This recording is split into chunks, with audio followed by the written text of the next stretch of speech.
మన ప్రభుత్వము ముఖ్యమంత్రి గారి నాయకత్వంలో ఎటువంటి పరిపాలన ప్రజలకు ఆంధ్ర రాష్ట్ర ప్రజలకు అందించింది, ముఖ్యంగా దాని అవుట్కమ్ ఏమి అనేది క్లియర్గా మనం ఎక్స్ప్లెయిన్ చేయడం జరిగింది అధ్యక్ష.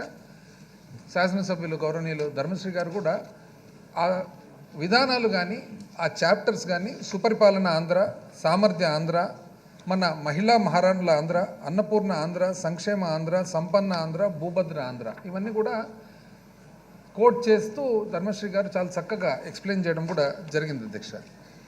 ఇందులో వాస్తవానికి అధ్యక్ష మన విధానాలలో అతి ముఖ్యమైనది కూడా అధ్యక్ష, అంటే చాలామంది మిస్ అయ్యేదానికి అవకాశం, కానీ ఇది ఎంత ముఖ్యమో ఆంధ్ర రాష్ట్ర ప్రజలకు అనేది కూడా భూభద్ర ఆంధ్ర అధ్యక్ష. ఎప్పుడు కూడా చరిత్రలో ఎప్పుడు కూడా 100 సంవత్సరాల నుంచి ఎవరు కూడా టేకప్ చేయలేదు ఇటువంటివి.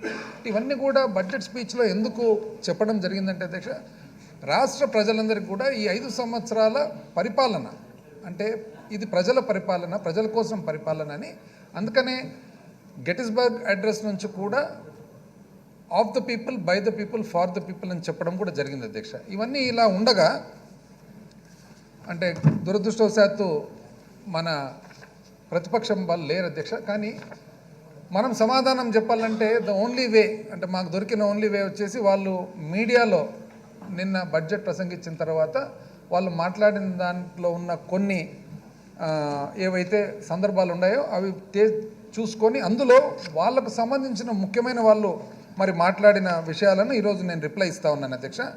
ఒక చోట అధ్యక్ష వెంకటేశ్వరరావు గారు ఎమ్మెల్సీ గారు పీడిఎఫ్ ఆయన అంటారు, వాస్తవ లెక్కలకు బడ్జెట్ చాలా వ్యత్యాసం. అంటే ఏ విధంగా మళ్ళీ ఈ అభిప్రాయానికి వస్తున్నారో నాకైతే అర్థం కావడం లేదు అధ్యక్ష. అయితే దీనికి సమాధానం అధ్యక్ష, 2018-19 చూసుకున్నట్లయితే బడ్జెట్ అంచనాలు అంటే 2018-19 వచ్చేసి తెలుగుదేశం ప్రభుత్వం చివరి సంవత్సరం అధ్యక్ష, వాళ్ళ 5 సంవత్సరాల టర్మ్లో 1,91,064 కోట్లు వాళ్ళు బడ్జెట్ అంచనాను చూపించడం జరిగింది అధ్యక్ష. 1,91,064 కోట్లు, కానీ వాళ్ళు యాక్చువల్గా ఖర్చు పెట్టినది 1,63,960 కోట్లు అధ్యక్ష. అంటే ఇంకా సులభంగా అర్థమయ్యేటట్లు అధ్యక్ష, సుమారు 1,91,000 కోట్లు బడ్జెట్ అంచనాలు చూపిస్తే 1,64,000 కోట్లే ఖర్చు పెట్టారంటే ఎంత తేడా ఉంది చూడండి అధ్యక్ష, 25,000 కోట్ల తేడా. సేమ్ థింగ్ అధ్యక్ష 2023-24 అంటే ఈ సంవత్సరం ఈ ప్రభుత్వం అధ్యక్ష సవరించిన అంచనాలతో ప్రకారం రివైజ్డ్ ఎస్టిమేట్స్ ప్రకారం, రివైజ్డ్ ఎస్టిమేట్స్ ఇంచుమించు యాక్చువల్స్కు దగ్గర వచ్చేస్తాయి అధ్యక్ష. మనం చూపించింది అధ్యక్ష 2023-24 గాను 2,79,279 కోట్లు చూపిస్తే 2,75,276 కోట్లు సవరించిన అంచనాల ప్రకారం అధ్యక్ష. అంటే ఎంత ఉంది అధ్యక్ష, 4,000 కోట్లు తేడా మనది అధ్యక్ష. అంటే 2,80,000 కోట్ల మీద 4 లక్షలు మాత్రమే తేడా ఉంది అధ్యక్ష. ఏది బడ్జెట్కు వాస్తవ ఖర్చులకు. వాళ్ళు 1,91,000 కోట్లకు గాను ఇంచుమించు 25,000 కోట్లు తేడా చూపించినారు అధ్యక్ష. కానీ వాళ్ళు అంటారు అధ్యక్ష వాస్తవ లెక్కలకు బడ్జెట్కు చాలా వ్యత్యాసం అని. ఇది ఏమవుతుందంటే అధ్యక్ష చాలా పలు విషయాల్లో పలు సందర్భాల్లో ఎన్నోసార్లు చూస్తున్నాం అధ్యక్ష, ఒక మీడియాలో ఉన్న బలం వలన ఏదైతే అవాస్తవాలు కానీ అసత్యాలు కానీ లేదా అది తెలిసి కానీ తెలియక కానీ చెప్తున్నారో పబ్లిక్ అది తీసుకువెళ్ళాలని చెప్పి చాలా ప్రయత్నం జరుగుతుంది అధ్యక్ష. వాస్తవాలు వాళ్ళు చెప్పేదానికి, ప్రతిపక్షం వాళ్ళు చెప్పేదానికి మాత్రము చాలా వ్యత్యాసం ఉంది అధ్యక్ష. ఇంకో చోట అధ్యక్ష భారతీయ జనతా పార్టీ రాష్ట్ర ముఖ్య అధికార ప్రతినిధి వాళ్ళు ఏమంటారంటే అధ్యక్ష, ఇది ఓటికుండ బడ్జెట్, వైకాపా ప్రభుత్వం చేత గణనాంతరం వల్ల రెవెన్యూ లోటు, ద్రవ్య లోటు భారీగా పెరిగాయి, వాస్తవం మూలధనం వ్యయం చెప్తారు అధ్యక్ష. ఇది వాస్తవాలు చూస్తే అధ్యక్ష దీనికి కేంద్ర ప్రభుత్వానికి రాష్ట్ర ప్రభుత్వానికి ఒక్కసారి లెక్క చేసినట్లయితే అధ్యక్ష 2014-2019 పీరియడ్లో అధ్యక్ష 2014-2019 ఎందుకంటే ఇది భారతీయ జనతా పార్టీ వాళ్ళు నిన్న బడ్జెట్ గురించి ఇచ్చిన రిమార్క్ కాబట్టి వాళ్ళకు సంబంధించిన రిప్లై అధ్యక్ష. ఇది 2014-2019 కేంద్ర ప్రభుత్వం అధ్యక్ష వాళ్ళ అప్పు ఎంత పెరిగిందంటే 59.75 అంటే ఇంచుమించు 60% అధ్యక్ష. అయితే 2019-2024 వచ్చే కొద్దీ వాళ్ళ అప్పు శాతం అధ్యక్ష 86% పెరిగింది అధ్యక్ష. అంటే 60% ఏదైతే 2014 నుంచి 2019కి ఏదైతే 60% అప్పు పెరిగిందో 2019-24 వచ్చేటప్పటికి 86% పెరిగింది అధ్యక్ష కేంద్ర ప్రభుత్వం అప్పు. అది కాంపౌండెడ్ యాన్యువల్ గ్రోత్ రేట్ అధ్యక్ష. సంవత్సరం మీద సంవత్సరం ఎంత పెరిగిందని చూస్తే 2014-19లో కేంద్ర ప్రభుత్వం 9.82% పెరిగితే మరి 2019-2024లో 13.25% పెరిగింది అధ్యక్ష. 14-19 మధ్యలో కేంద్ర ప్రభుత్వము సంవత్సరం మీద సంవత్సరం ఇంచుమించు 10% పెరుగుతుంటే 19-24 వచ్చేటప్పటికి ఇంచుమించు 13.25% పెరిగింది అధ్యక్ష. రాష్ట్ర ప్రభుత్వం కూడా చూసుకుందాం అధ్యక్ష. 2014 నుంచి 19 రాష్ట్ర ప్రభుత్వం అప్పులు 126% పెరిగింది అధ్యక్ష. అంటే 2014 నుంచి 19 ఆంధ్రప్రదేశ్ రాష్ట్రం అదే పీరియడ్లో 125% 14 నుంచి 19కి వచ్చేటప్పటికి అప్పు పెరిగింది అధ్యక్ష. 19 నుంచి 26కి వచ్చేటప్పటికి అధ్యక్ష 95% మాత్రమే పెరిగింది అధ్యక్ష. అంటే దీంట్లో రెండు గమనించాలి అధ్యక్ష. కేంద్ర ప్రభుత్వం ఏమో 60% నుంచి 86% పెరిగింది. కానీ అదే పీరియడ్లో కేంద్ర ప్రభుత్వం 60% పెరిగేటప్పుడు రాష్ట్ర ప్రభుత్వం 2014-19లో 126% డబుల్ ఉన్నింది అధ్యక్ష. కానీ 19 నుంచి 24కి వస్తే కేంద్ర ప్రభుత్వం 86% పెరిగితే రాష్ట్ర ప్రభుత్వము 90% అధ్యక్ష. 120తో పోల్చుకుంటే 90% అధ్యక్ష. కానీ తెలుగుదేశం ప్రభుత్వం వాళ్ళు చెప్తారు అధ్యక్ష ఏమని, అప్పు మనం ఎక్కువ చేసినామని చెప్పి. అంటే ఏ విధంగా చూసుకున్నా కూడా అది అవాస్తవం అధ్యక్ష. అదేవిధంగా అధ్యక్ష కేంద్ర ప్రభుత్వం 2014-19లో 17.74 అంటే 18% వాళ్ళు పెరిగితే రాష్ట్ర ప్రభుత్వం అధ్యక్ష అదే పీరియడ్లో అంటే 2014-19లో ఆంధ్ర రాష్ట్ర ప్రభుత్వము ఇంచుమించు 18% పెరిగింది అధ్యక్ష. అంటే కేంద్ర ప్రభుత్వం 9% పెరిగేటప్పుడు 2014-19లో ఆంధ్రప్రదేశ్ రాష్ట్రము తెలుగుదేశం ప్రభుత్వము 18% అంటే డబుల్ అధ్యక్ష. డబుల్ పెరిగితే ఈరోజు అధ్యక్ష 2019 నుంచి 24 చూస్తే మన రాష్ట్ర ప్రభుత్వం 14% మాత్రమే పెరిగింది అధ్యక్ష. అంటే 17% అప్పటి ప్రభుత్వం పెరిగితే ఇప్పటి ప్రభుత్వం 14% మాత్రమే పెరిగింది. కానీ వాళ్ళు చెప్తారు అధ్యక్ష ఈ ప్రభుత్వం అప్పు ఎక్కువ చేసిందండి. అంటే ఇది చెప్పి వాళ్ళకు ఒక పద్ధతి ఉంది అధ్యక్ష. చెప్పంగా అబద్ధం నిజమవుతుంది అనేది ఈ గోబెల్స్ ప్రాపగాండా అనేది నాకు తెలిసి వాళ్ళ పార్టీలోనే వాళ్ళ స్ట్రక్చర్లోనే ఉన్నట్లు కనపడతా ఉంది అధ్యక్ష. వాళ్ళు కూడా చాలా వాళ్ళ పార్టీ సీనియర్స్లో కూడా ఎంతోమంది ప్రైవేట్గా మాట్లాడేటప్పుడు చెప్తారు అధ్యక్ష ఏమన్నా మా సిద్ధాంతమే అంతే, మేము చెప్పంగా అబద్ధం నిజమని బాగా ఫ్రీగా చెప్తారు. వాళ్ళే పెద్ద మొగమాటం కూడా ఉండదు అధ్యక్ష.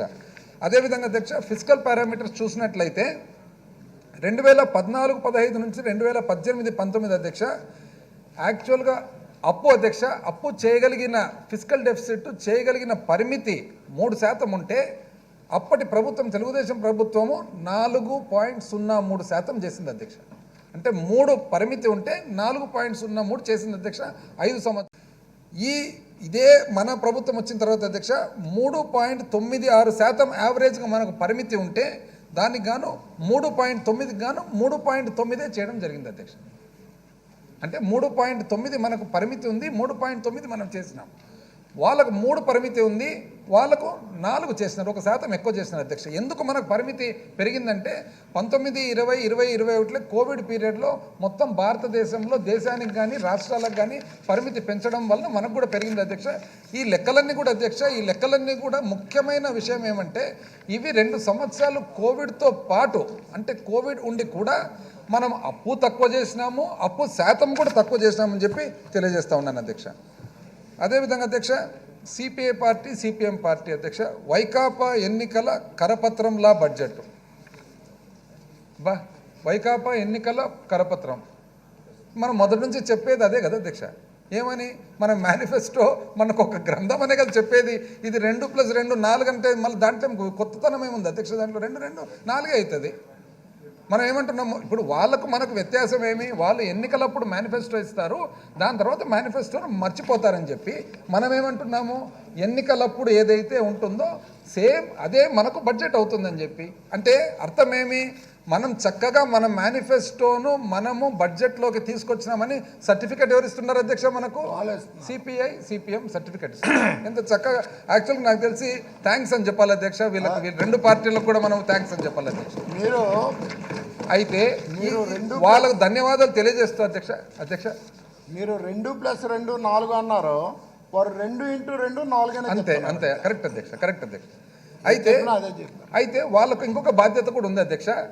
మళ్ళీ వాళ్ళు ఏ ఉద్దేశంలో చెప్పినారో కానీ మొత్తం మీద అది మనకు సర్టిఫికెట్. అయితే వాళ్ళు మిగతా పొలిటికల్ పార్టీలను పెద్ద పార్టీలను కూడా ప్రశ్నించాల్సిన బాధ్యత ఉంది అధ్యక్ష. వాళ్ళు ఏమంటున్నారు మనల్ని వైకాపా ఎన్నికల కరపత్రం లాంటి బడ్జెట్. ఈ సేమ్ థింగ్ అధ్యక్ష. ఇప్పుడు 2014లో చంద్రబాబు నాయుడు గారు వ్యవసాయ రుణాల మాఫీ చేస్తాము అని అన్నారు. ఆ రోజు ఎందుకు అధ్యక్ష వీళ్ళు ప్రశ్నించలేదు వాళ్ళను? జరిగింది అధ్యక్ష వ్యవసాయ రుణమాఫీ. 87,612 కోట్లు రుణమాఫీ చేయాల్సిన అవసరం యాక్చువల్గా అయితే 1,00,000 చిల్లర కోట్లు అవుతుంది అధ్యక్ష. But even short term loans చూసుకున్నా కూడా లాంగ్ టర్మ్ లోన్స్తో కలిస్తే 1,00,000 కోట్లు దాటుతుంది అధ్యక్ష రుణమాఫీ.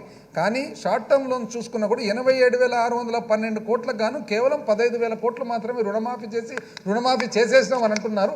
ఆ రోజు ఎందుకు సిపిఐ సిపిఎం వాళ్ళని ప్రశ్నించలేదని చెప్పి ఈరోజు గౌరవ సభ ద్వారా ప్రజలందరికీ కూడా తెలియజేయాలి. ముఖ్యంగా ఆ రెండు బాధ్యత గల పార్టీలకు కూడా తెలియజేయాలని చెప్పి నేను ఈరోజు కోరుతా ఉన్నాను అధ్యక్ష. అదేవిధంగా అధ్యక్ష, రైతులకు 0 వడ్డీ రుణాలు ఇస్తామని అన్నారు అధ్యక్ష. 2014లో చంద్రబాబు నాయుడు గారు ఇచ్చినారు అధ్యక్ష. 11,595 కోట్లు ఇవ్వాల్సి ఉండగా కేవలం 630 కోట్లు మాత్రమే, అంటే 11,595 కోట్లకు గాను కేవలం 630 కోట్లు మాత్రమే ఇచ్చినారు.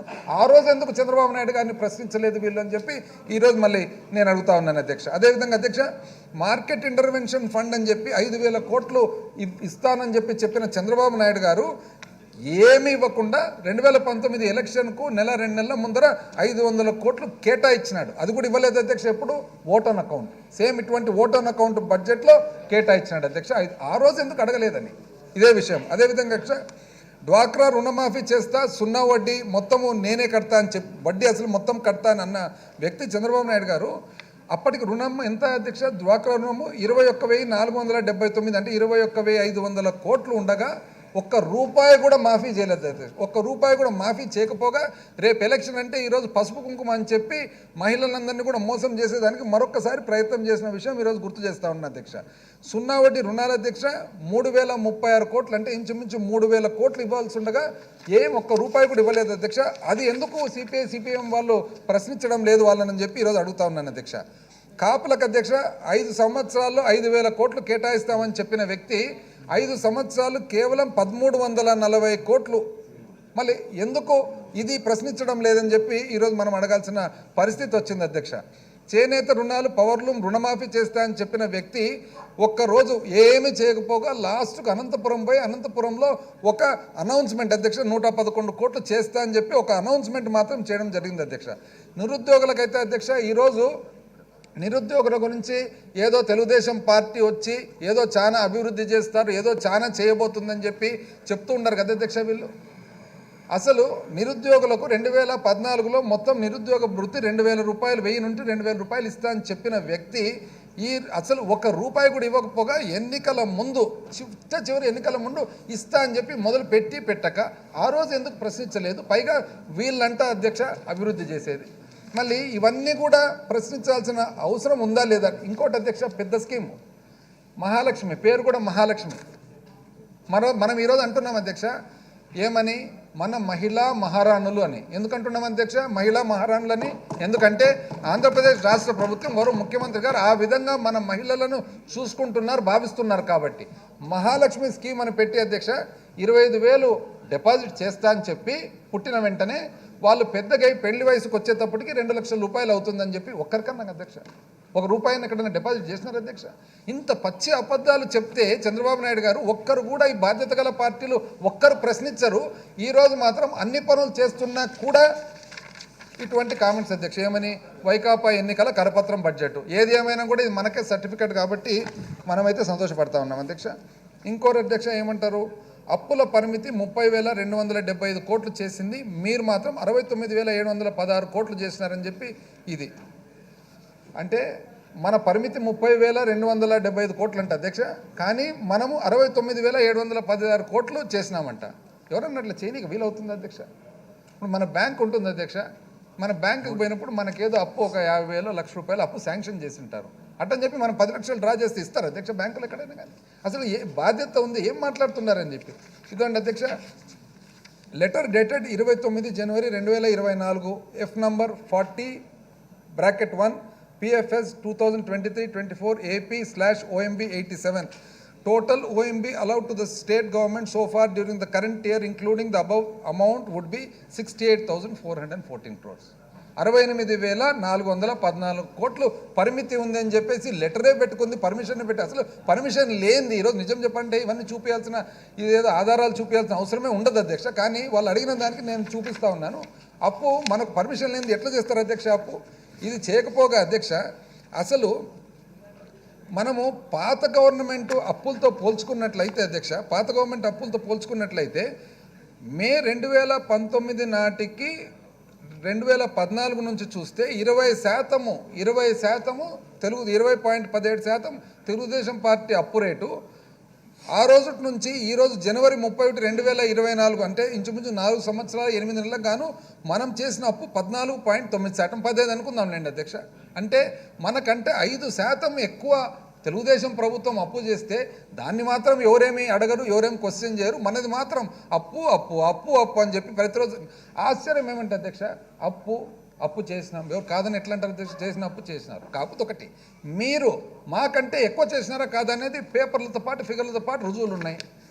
మనమన్నా చేసిన అప్పు ఈరోజు ఎక్కడ పోయింది అనేది ప్రతి ఒక్కరికి కనపడుతుంది అధ్యక్ష. అంతా కూడా ప్రతి ఒక్కరికి అసలు ఎవరికైతే చాలా అవసరం ఉందో, ప్రభుత్వ సహాయం అవసరం ఉందో, ప్రభుత్వ భరోసా అవసరం ఉందో వాళ్ళకు చేరుతుంది వివిధ స్కీముల ద్వారా ట్రాన్స్పరెంట్గా, వెరీ ట్రాన్స్పరెంట్గా. ట్రాన్స్పరెంట్గా చేరేటప్పుడు కులం చూడడంలే, మతం చూడడంలే, పొలిటికల్ పార్టీ చూడడంలే, ప్రతి ఒక్కరికి అందుతున్నాయి. అసలు వాళ్ళ విషయంలో ఒక్కటి, అసలు నిజం చెప్పాలంటే మనం ప్రశ్నించాలి అధ్యక్ష. మీరు మాకంటే అప్పు చేసినారు కదా, అసలు ఆ డబ్బులు ఎక్కడ పోయినాయని చెప్పి ఫస్ట్ మనం ప్రశ్నించాలి అధ్యక్ష. ఎక్కడ పోయినాయి డబ్బులు అని అసలు వాస్తవానికి ఎవరు గట్టిగా అడగడం లేదు అసలు ఎక్కడ పోయినాయి డబ్బులు అని. ఇప్పుడు మనమన్నా అమ్మఒడి చూపించగలుగుతున్నాం, విద్యా దీవెన చూపించగలుగుతున్నాం, వసతి దీవెన చూపించగలుగుతున్నాం, రైతు భరోసా చూపించగలుగుతున్నాం, ప్రతి ఒక్కటి స్కీమ్ గోరుముద్ద చూపించగలుగుతున్నాం, సంపూర్ణ పోషణ చూపించగలుగుతున్నాం. వాళ్ళు ఒక్కటన్నా అధ్యక్ష, ఒక్కటన్నా వాళ్ళు చూపించేదంతా మహాలక్ష్మి అని చెప్పి చేయనిది, డ్వాక్రా మహిళలు చేయనిది, రైతు చేయనిది, వాళ్ళు చూపించగలిగేదంతా చేయనివి, చూపించగలిగేది ఏది ఒక్కటి కూడా లేదు. నాకు డౌట్ అధ్యక్ష, అసలు ఆ లెక్కలు కరెక్ట్గా చూడాలి అధ్యక్ష, ఎక్కడ పోయినాయి డబ్బులని. ఇది వాస్తవానికి అంతే అధ్యక్ష. లేకుంటే అప్పు వాళ్ళు ఎక్కువ చేసిరి, ఒక్క స్కీము వాళ్ళది కనపడడంలే, మనం వాళ్ళకంటే తక్కువ చేసినాము, కానీ మనది కళ్ళారా కనపడుతుంది ప్రతి ఒక్కటి డెలివరీ. అదేవిధంగా అధ్యక్ష, ఇంక్లూడింగ్ మొత్తం నాన్ గ్యారంటీ అంటే గవర్నమెంట్ గ్యారంటీ ఇచ్చిన అప్పులతో